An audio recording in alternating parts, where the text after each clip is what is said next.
Donc bonjour à tous. Donc pour attendre l'arrivée de Barbara Sejs-Polski, tout le monde voit bien. Colette, tout est bien là? Oui, oui, oui, tout va bien. C'est Ok. pas en pleine page, mais ça va en voix. Alors on va faire comme ça. Si tu peux C'est bien mieux? agrandir. Voilà. Moi c'est le plus grand que je peux. OK. Donc ça c'est les chiffres que vous pouvez trouver tous les jours et c'est ceux qui datent du 15 mars. Donc, où vous voyez qu'on a dépassé malheureusement les 100 000, les 90 000 décès en France et que le taux de positif, si vous regardez, est à la moyenne française de 7,4% et plus de 5 millions de personnes ont été vaccinées. Donc, si on se rapproche, si je pouvais passer, un autre utilisateur a pris le contrôle. Donc, il faut que je reprenne le contrôle. Et je passe la prochaine diapo. Donc la chose importante à retenir de ce qui se passe actuellement en France et que vient de dire Véronique Mondin, c'est cette augmentation du taux d'entrée en réanimation. Et c'est ça qui est le plus inquiétant et c'est ça qui fait qu'on aura des mesures fortes de nouveau ce soir présentées par nos politiques. Si on se rapproche de la région PACA, et là vous avez un indicateur de pilotage que nous recevons tous les jours de l'ARS, et ça c'est ce qu'on a reçu lundi soir. Et ce qui est intéressant à voir, c'est ce que je vous ai montré, c'est ce qu'il faut que vous regardiez là, c'est ce taux d'incidence en PACA, donc tout PACA, nos 6 départements, à 340 pour 100 000 habitants, alors que la moyenne française est à 238 pour 100 000 habitants, et on verra tout à l'heure le taux pour les Alpes-Maritimes. Le taux de reproduction effectif, vous savez que ce taux de reproduction, on le regarde parce que c'est lui qui assure de la transmissibilité et quand il est au-dessus de 1, ce qui est le cas en France à l'heure actuelle, mais pas dans tout PACA parce qu'il y a des départements qui ont moins de transmissibilité que d'autres. Si on regarde le taux d'occupation de nos réanimations à partir du nombre de lits au départ, si on n'avait pas augmenté nos lits de réanimation, on est à 107%. Et je vous le rappelle qu'on n'est pas dans la même organisation qu'on était en mars dernier, puisqu'aujourd'hui, nous avons dans nos lits de réanimation des patients Covid et hors Covid. On ne sait pas jusqu'à hier où l'ARS nous a demandé de passer au stade maximal et de déprogrammation maximale.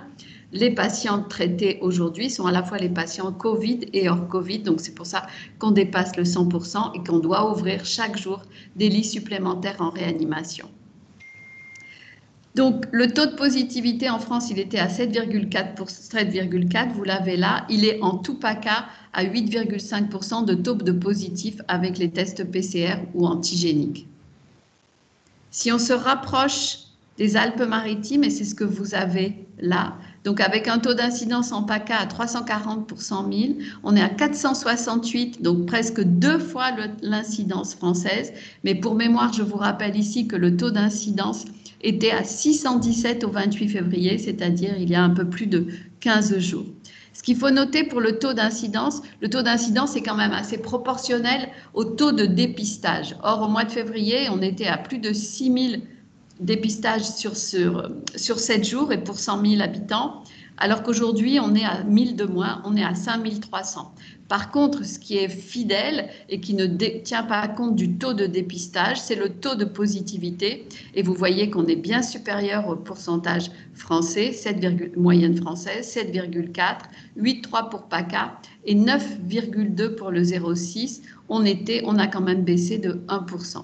Donc vous voyez que le 0,6 que la région PACA est plus atteinte que le reste de la France et que dans la région PACA, le 0,6 a des taux beaucoup plus élevés que les autres départements. Si on regarde la pression, après, à côté de cette pression épidémique, bien sûr, ce qu'on craint le plus, c'est la pression hospitalière. Et si on regarde ce qui se passe dans le 0,6, c'est le graphe que vous avez là complètement à droite, vous voyez en rouge, c'est le nombre d'entrées en réanimation et vous voyez que c'est en augmentation sans cesse. Depuis là, depuis le début de l'année, on est sur une pente ascendante pour nos lits de réanimation. En bleu, c'est l'hospitalisation conventionnelle, c'est ce que vous voyez là, et on est sur un plateau haut depuis la mi-février, donc ça veut dire un mois, on est dans les mêmes taux, et en vert, ce sont les chiffres pour l'hospitalisation en soins de suite et de réadaptation. Donc, vous voyez que en rouge, donc les entrées en réanimation, en montée constante, alors que quand on regarde les autres départements, et même le 13, on a l'impression que le 13 est plus sur un plateau que nous dans les Alpes-Maritimes. Si on se rapproche encore plus et qu'on regarde le CHU, c'était les chiffres du 16 mars, donc de mardi. Vous avez, c'est pas que le CHU d'ailleurs, pardon, c'est tout le GHT 06, donc pratiquement tous ceux qui sont là autour de ce webinaire. Vous voyez qu'on était à 90 lits de réanimation occupés, tout GHT, le GHT, CHU compris, et les établissements privés qui participent à cette prise en charge Covid. Plus de 90 lits de réanimation occupés, 90 lits, pardon. 38 lits de soins intensifs, c'est des lits qu'on a dû créer spéciaux Covid et qui sont des sujets qui ne sont pas en réanimation, pas intubés, mais qui ont besoin de soins intensifs et d'oxygénothérapie intensive. Et on a même créé d'autres lits qui s'appellent des lits LIMO, des lits de médecine avec oxygénothérapie intensive et qui ont pu être déployés dans tout le 06 et qui donc permettent des prises en charge importantes de patients qui nécessitent oxygénothérapie intensive, mais pas des lits de réanimation. Et 276 lits occupés d'hospitalisation conventionnelle. Donc voilà l'image du 06, et ça c'est à peu près ce qu'on a, 456 patients, c'est ce que je disais, c'est ce qu'on avait lundi, c'est un peu redescendu aujourd'hui à 440. Mais ça bouge, c'est très fluctuant. Et comme l'a dit Véronique Mondin, on reste dans ces eaux. Concernant la répartition des lits de réanimation, soins intensifs, le CHU se concentre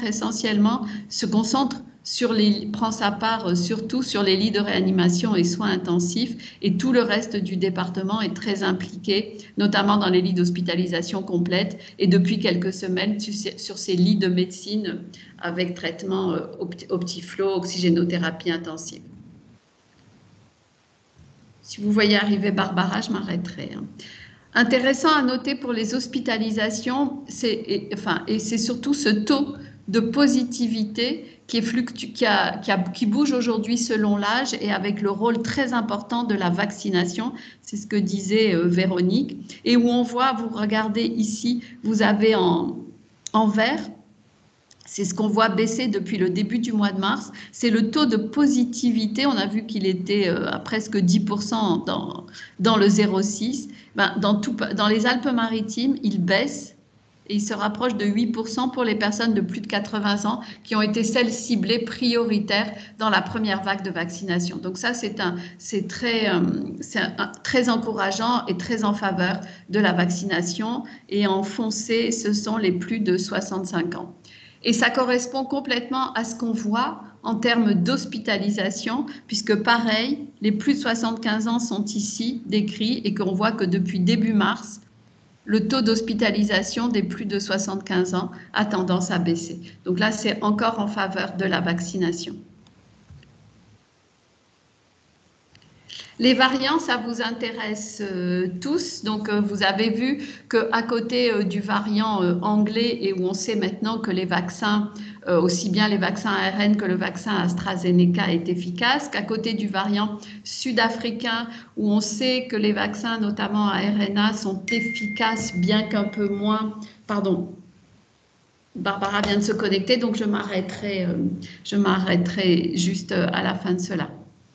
Donc, pour finir sur les variants, donc les variants sont moins efficaces sur le variant sud-africain, mais encore un peu. Par contre, est apparu très récemment, puisqu'on en a eu connaissance que lundi, un nouveau variant breton, et ce variant breton a été identifié dans un cluster de l'hôpital de Lannion, et ce variant, en fait, avait ceux qui avaient été symptomatiques, c'était un cluster de 60, et parmi eux, il y avait des sujets symptomatiques, et chez ces sujets symptomatiques, il y avait tous les signes, et notamment pulmonaires et imagerie et scanographique du Covid, mais ils étaient négatifs en PCR. Donc, on ne sait pas si c'était négatif parce qu'ils n'avaient plus de virus dans la sphère nasopharyngée, ou si c'est parce que le virus, sur le plan de la PCR, on n'avait pas les bonnes amorces et les bonnes techniques pour le dépister.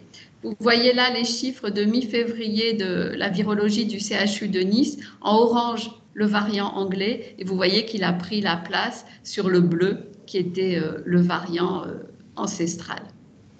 Donc, je vais m'arrêter peut-être. Voilà, et c'est tombé très bien parce que ça parlait des nouveaux traitements. Donc, je vais m'en aller.